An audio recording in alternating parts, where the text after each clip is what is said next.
Magandang araw, Pilipinas. Ngayon, haharapin natin ang isa sa mga pinakamainit na debate sa politika at konstitusyon ngayong taon, ang impeachment ni Vice Presidente Sara Duterte. Matapos ang napakalaking boto ng kapulungan ng mga kinatawan para i-impeach ang Vice Presidente noong Pebrero, ipinadala ang Articles of Impeachment sa Senado. This is presented to you by Education 4708. Just proceed to view the full content. Ngunit pinili ng Senado na ipagpaliban ang pagtitipon ng impeachment court hanggang Hunyo 11 na nagdulot ng matinding reaksyon mula sa mga legal scholar, constitutionalist at mga law school sa buong bansa. Nakataya, hindi lamang ang kapalaran ng Vice Presidente, kundi pati na rin ang integridad ng konstitusyon ng ating demokratikong sistema. Ayon sa Artikulo 11, Seksyon 3, Talata 4 ng Konstitusyon ng 1987, kapag inaprubahan na ng mababang kapulungan ang mga artikulo ng impeachment, ang Senado ang siyang magsisilbing korte ng impeachment at, quote, agad na magpapatuloy ang paglilitis. Ang salitang agad ang naging sentro ng legal na debate. Si Christian Monsod, isa sa mga gumawa ng 1987 Konstitusyon ng Pilipinas, ay hayagang nagpahayag ng matinding pagtutol sa pagpapaliban ng Senado sa paglilitis sa impeachment ni Vice Presidente Sara Duterte. Ang kanyang legal na interpretasyon ay nakaugat sa teksto at tiwa ng konstitusyon. Interpretasyon ni Christian Monsod sa tungkulin ng Senado. Ang agad ay nangangahulugang agarang pagsunod. Ipinipilit niya na ang agad ay hindi opsyonal. Nangangailangan ito ng mabilis at walang pasubaling pagkilos. Anumang pag-aantala ng Senado sa pagpupulong bilang korte ng impeachment ay, ayon sa kanya, paglabag sa tungkuling konstitusyonal. Hindi maaaring balewalain ng Senado ang konstitusyon sa pamamagitan ng mga panuntunan. Nagbabala siya laban sa paggamit ng Senado ng panloob ng mga panuntunan o ischedule ng lehislatura bilang dahilan upang ipagpaliban ang pagkilos sa impeachment. Sa kanyang pananaw, ang panloob ng mga pamamaraan ay hindi maaring mangibabaw sa utos ng konstitusyon. Ang konstitusyon ang nangunguna sa mga panuntunan ng Senado o kaginhawaang pampulitika. Ang impeachment ay isang tungkulin na hindi maaring pagtalunan. Naniniwala si Monsod na ang papel ng Senado ay ministerial sa puntong ito. Kapag nag-impeach na ang mababang kapulungan, dapat litisin ng Senado ang kaso, walang kung, ngunit o mga kalkulasyong pampulitika. Ang hindi paggawa nito ay hindi lamang nagpapahina sa doktrina ng paghihiwalay ng mga kapangyarihan, kundi naglalagay din sa panganib sa mga mekanismo ng pananagutan para sa matataas na opisyal. Pagpapawalang saysay sa pamamagitan ng hindi pagkilos, pag-iwas sa konstitusyon. Pinupunan niya ang mga argumento tulad ng kay Senator Tolentino na nagmungkahi na kung hindi matatapos ang paglilitis bago ang Hunyo 30, ang kaso ay magiging walang saysay. Nagbabala si Monsod na ang pagpapahintulot sa Senado na hayaang lumipas ang oras bilang taktika upang maiwasan ang paglilitis ay isang pagtataksil sa tiwala ng publiko, hindi ng Vice Presidente kundi ng institusyong pinagkatiwalaan ng hustisya. Direktang sipi mula kay Monsod, paraphrased mula sa pampublikong pahayag, hindi ito tungkol sa politika ng mga personalidad. Ito ay tungkol sa ating pangunahing batas. Dapat panindigan ng Senado ang tungkulin nito. Ito ay isang pagsubok sa ating demokrasya. Ang posisyon ni Monsod ay malawakang itinuturing na isang paninindigan ng konstitusyonalista na nagpapatibay sa prinsipyo na walang institusyon ng gobyerno ang nakatataas sa batas, maging ang Senado. Nagbigay si retired Supreme Court Senior Associate Justice Antonio Carpio ng isang maingat na legal na pananaw sa pagpapaliban ng Senado sa paglilitis sa impeachment ni Vice Presidente Sara Duterte. Bagamat kinikilala ang mga hamon sa pamamaraan, binibigyang diin ni Carpio na ang Senado ay may kapangyarihan at responsibilidad na ipagpatuloy ang paglilitis kung pipiliin nitong gawin ito. Interpretasyon ni Carpio, kapangyarihan at responsibilidad ng Senado. Ang mga espesyal na sesyon para sa layuning lehislatibo ay nagpapahintulot sa impeachment proceedings. Nilinaw ni Carpio na bagamat hindi maaaring tumawag ang Pangulo ng isang espesyal na sesyon para lamang sa isang paglilitis sa impeachment, maaari siyang magpatawag ng Kongreso para sa mga mahahalagang usaping lehislatibo tulad ng pagbabago sa General Appropriations Act. Kapag nasa sesyon na para sa mga layuning lehislatibo, maaring magpulong ang Senado bilang korte ng impeachment. Ang pamamaraang ito ay naayon sa mga probisyon ng konstitusyon at nagpapahintulot sa Senado na gampanan ang tungkulin nito nang hindi lumalabag sa mga legal na hangganan. Pangalawa, mga limitasyon sa oras at mga kinakailangan sa pamamaraan. Binanggit ni Carpio na ang kasalukuyang sesyon ng Senado mula Hunyo 2 hanggang Hunyo 13 ay maaring hindi sapat na oras upang magsagawa ng komprehensibong paglilitis sa impeachment. Itinuturo niya na ang mga hakbang sa pamamaraan, tulad ng pagrerebisa at paglalathala ng mga bagong panuntunan sa impeachment at pagpapahintulot sa Vice-Presidente ng oras upang tumugon, ay kinakailangan at matagal. Sa makatuwid, maaring kailanganing ipagpatuloy ang paglilitis sa susunod na Kongreso. Pangatlo, ang impeachment proceedings ay walang saysay sa pagbibitiw. Ipinaliwanag ni Carpio na kung magbibitiw si Vice President Duterte bago makamit ang isang hatol, ang impeachment proceedings ay magiging walang saysay, dahil ang pangunahing layuning impeachment ay alisin ang isang opisyal sa puwesto. Sa ganitong senaryo, mananatili siyang karapat-dapat na tumakbo para sa pampublikong opisina sa hinaharap, kabilang ang 2028 elections. Pang-apat, ang impeachment ay hindi lamang ang paraan para sa pananagutan.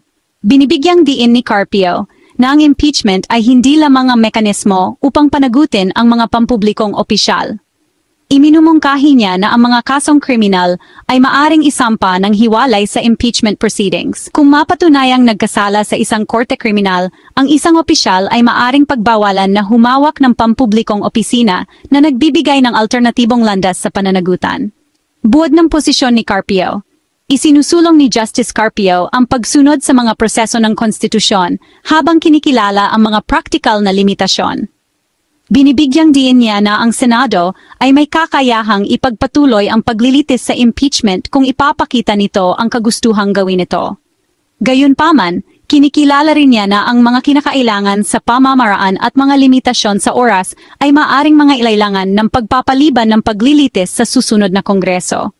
Mahalaga, binibigyang diin niya ang pagbibitiw ng Vice-Presidente ay magpapawalang bisa sa proseso ng impeachment at ang mga kriminal na paglilitis ay nananatiling isang mabubuhay na alternatibo para sa pagtiyak ng pananagutan. Ibig bang sabihin ay agad-agad, kahit sa panahon ng races? O ibig bang sabihin ay walang hindi makatwirang pagkaantala na nagpapahintulot sa Senado na maghintay hanggang sa susunod na sesyon nito? Nauna nang isinulat ni retired Chief Justice Artemio Pacanganiban na ang agad ay hindi lamang isang mungkahi. Ito ay isang mahalagang tungkulin sa konstitusyon. Ang iba, tulad ni Senador Francis Tolentino, ay mas maluwag itong binibigyang kahulugan na nagsasabing ang impeachment ay dapat sumunod sa panloob ng mga panuntunan ng Senado na nangangailangan na nasa sesyon ang kapulungan upang formal na magpulong bilang korte. Nilinaw ni Senate President Chiz Escudero na boboto ang Senado sa Hunyo 11 para pagpasyahan kung formal na silang magpupulong bilang isang impeachment court. Sa kabilang banda, nagbabala si Senador Francis Tolentino na kung hindi magsisimula at matatapos ang paglilitis bago magsimula ang ika-20 Kongreso sa Hunyo 30, maaari itong maging, quote, walang saysay at walang kabuluhan. Ang kanyang posisyon ay ang hindi natapos na usapin ng impeachment ay hindi madadala sa susunod na Kongreso na parabang automatikong ibinasura ang kaso. Ito ay ikinagalit ng maraming constitutionalist na naniniwalang obligado ang Senado na kumilos ngayon, hindi sa ibang pagkakataon.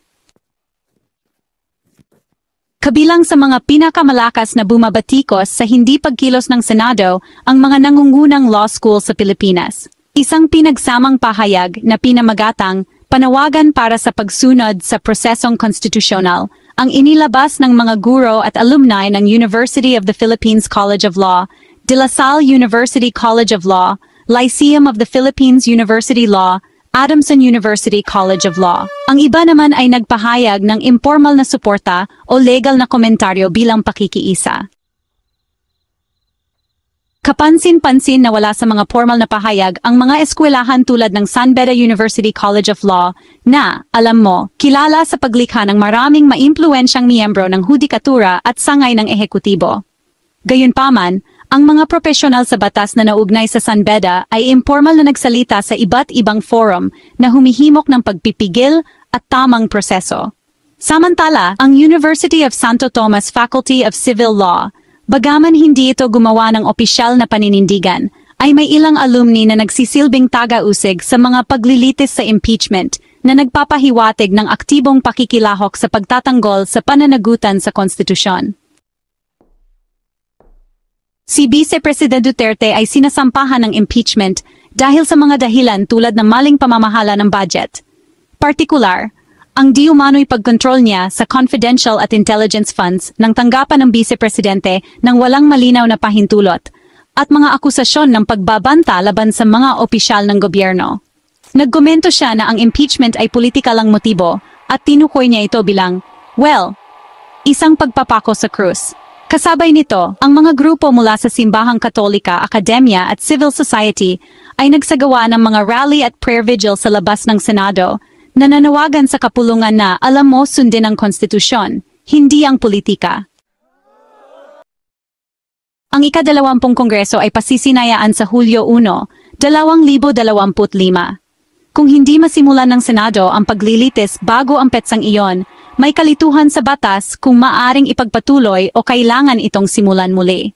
Ang ilang mga eksperto sa batas, kasama na si dating Supreme Court Justice Adolfo Ascuna, ay nagsasabing ang mga tungkulin sa konstitusyon ay hindi nawawala ng bisa dahil sa mga kalendaryong pampolitika. Dapat magpatuloy ang paglilitis, kahit sa susunod na Kongreso. Ngunit ang iba ay nagbabala na ang katahimikan ng konstitusyon sa partikular na isyung ito ay maaaring gamitin upang bigyang katwiran ang paghabasura. Sa huli, ang tanong ay hindi lang tungkol kay Sara Duterte. Ito ay tungkol sa kung gaano kalayo ang handa nating iunat ang ating mga hangganan sa konstitusyon para pagsilbihan ang mga interes sa politika. Gaya ng paalala ng mga paaralan ng abogasya, ang konstitusyon ay hindi lang basta gabay. Ito ang pinakamataas na batas ng bansa. At ang mga utos nito, gaano man kahirap, ay dapat sundin. Ang Hunyo 11 ay maaring maging isang mahalagang pagbabago. Hindi lang para sa isang babae, kundi para sa pananayig ng batas sa Republika ng Pilipinas. Patuloy kaming magbabantay. Manatiling may alam, manatiling kritikal.